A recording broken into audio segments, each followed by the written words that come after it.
Sa video ito pag-uusapan natin ang teorya na paano kung si Imo pala ay si Joy Boy.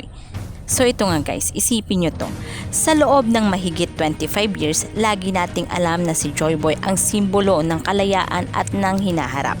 Siya ang legend na hindi natupad ang pangako at siya rin ang sinasabing susi para baguhin ang mundo. Pero paano kung mali tayo?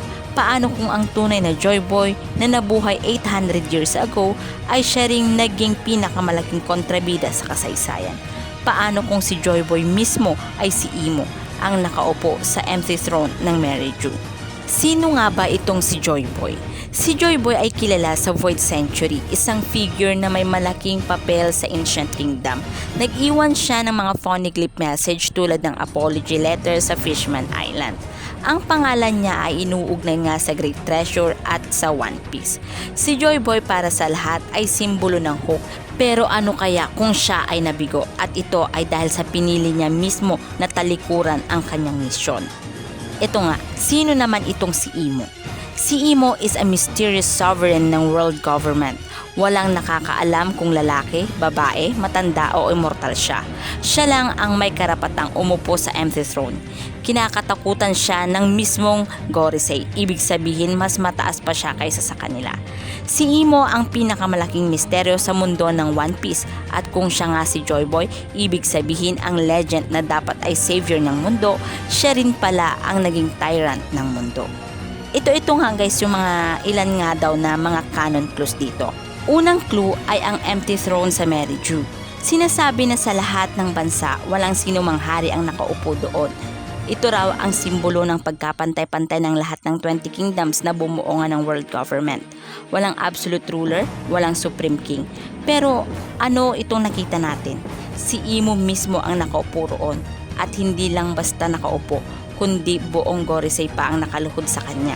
Kung iisipin mo, kung ang trono ay para sa pantay-pantay na mundo, bakit may isa lang na nakaupo? Ito nga ang posibleng sagot dyan. Si Imo bilang Joy Boy noon ang unang umangkin ng trono at mula noon siya na nga ang nag-declare sa sarili niya bilang hari ng lahat. Kung ganun, ang empty throne ay hindi simbolo ng unity kundi isang malaking kasinungalingan. Kung siya ang Joy Boy, ang irony ay napakalakas. Mula sa pagiging simbolo ng kalayaan, siya mismo ang nagtatag ng trono ng kontrol. Pangalawang clue, ang giant straw hat na nakita ni Doflamingo sa ilalim ng Mary June. Bakit nga ba may ganito? Sa buong kwento, ang straw hat ay palaging naging simbolo ng pangarap at freedom. Si Roger, sinuot niya ito bilang simbolo ng kanyang journey. Si Shanks, pinasa niya naman ito kay Luffy. At si Luffy mismo, pinagmalaki niya ito bilang tanda ng kanyang pangarap na maging Pirate King. Pero bakit may isang sobrang laking version nito na tinago nga sa malamig na vault?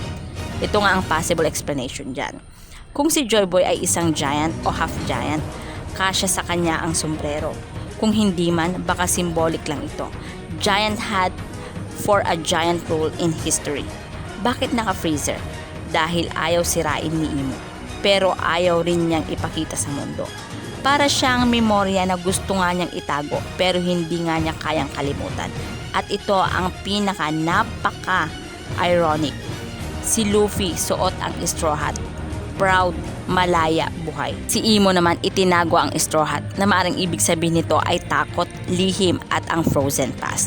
Kung si Imo nga ang Joy Boy, ang giant straw hat ay literal na ebidensya ng kanyang betrayal. Pangatlong clue ang Opi-Opi no Mi. Alam natin sa canon kapag ginamit ang Perennial Youth Operation, kayang gawing immortal ang isang tao. Pero kapalit nito, mamamatay ang doktor na gagawa ng surgery. Ngayon isipin nyo, paano nakaligtas si Imo sa loob ng mahigit 800 years? Walang ibang explanation kundi immortality surgery. Ito nga ang teorya. Noong Void Century, posibleng si Joy Boy mismo ang binigyan ng immortality. At sa halip na gamitin ito para protektahan ang Ancient Kingdom, ginamit niya ito para maging eternal ruler. Sino nga ba ang doktor na nag-sacrifice para sa kanya? Hindi natin alam yon. Pero kung totoo ito, ibig sabihin may kasabwat si Joy Boy noon sa betrayal. At ito ang pinakamalaking parallel. Silo ngayon ang may hawak ng Opi-Opi no Mi. Kung ang prutas na ito ay nagbigay nga ng buhay kay Imo, baka ito rin ang magiging dahilan ng kanyang kamatayan sa Final War. Pang-apat, ang Will of D at ang kaaway ng Diyos. Ang D ay tinatawag na kaaway ng Diyos. Kung si Imo nga ang Joy Boy, ibig sabihin siya ang D na tumalikod at naging parang Diyos. Kaya ang mga descendant ng iba pang D, katulad nga ni Luffy, Teach, Dragon, ay natural enemies ng world government. Ito nga ang irony, dating ka-level nila si Joy Boy pero siya mismo ang bumaliktad. Ang susunod nga, number 5, ang National Treasure of Merridew. Doflamingo once mentioned, may tinatagong national treasure ang Merridew na kaya ngang yumanig sa buong mundo kapag nalaman. Posible na hindi lang ito ang Giant Straw Hat. Baka ang tunay na sikreto ay ang hari ng mundo ngayon at ito nga ay si Joy Boy mismo na buhay pa. Imagine ang chaos nga kung nalaman to ng buong mundo. So guys, kung pagsasama-samahin nga natin, parang malinaw na yung mga clue na tulad ng Straw Hat, Empty Throne, Immortality, at National Treasure. Lahat yan pwedeng magturo kay Imo bilang dating si Joy Boy. Pero ito nga ang pinakamalaking tanong, kung si Imo nga ay si Joy Boy, bakit siya nagtaksil? Una nga, fear of true freedom. Joy Boy sa simula, freedom lover. Pero baka nakita nga niya na ang absolute freedom ay nagdudulot din ng chaos. Halimbawa na lang dito, kung lahat ay may power ng devil fruit, baka magka-world war. Kaya pinili nga niyang kontrolin ang mundo para iwasan ang kaguluhan. Ngunit sa pagpili niyang maging ruler, siya mismo ang naging pinagmulan ng oppression.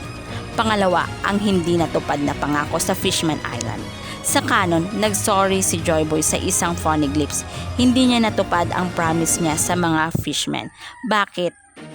Dahil pinili niyang talikuran ang misyon at naging parte nga ng ruling system. Baka nakita niyang delikado para sa tao at isda na magsama sa ibabaw. Ang hindi nga niya pagtupad ay patunay na nagsimula na nga siya sa pagbago noon pa.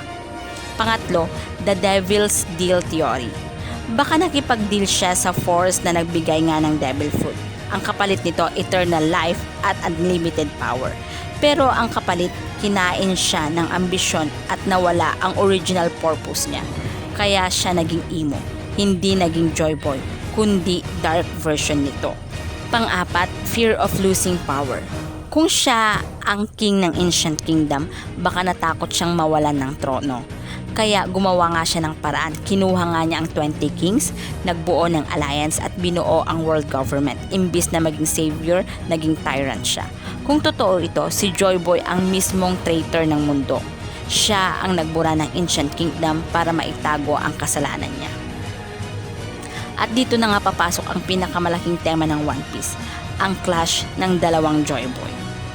Number 1, the false Joy Boy. Ito nga ay si Imo.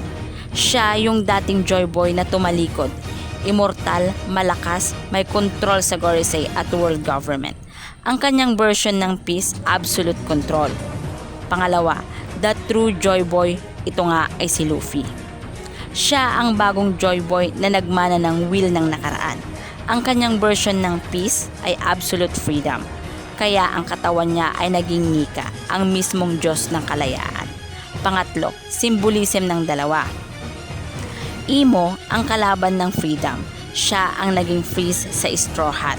Si Luffy naman ang embodiment ng freedom.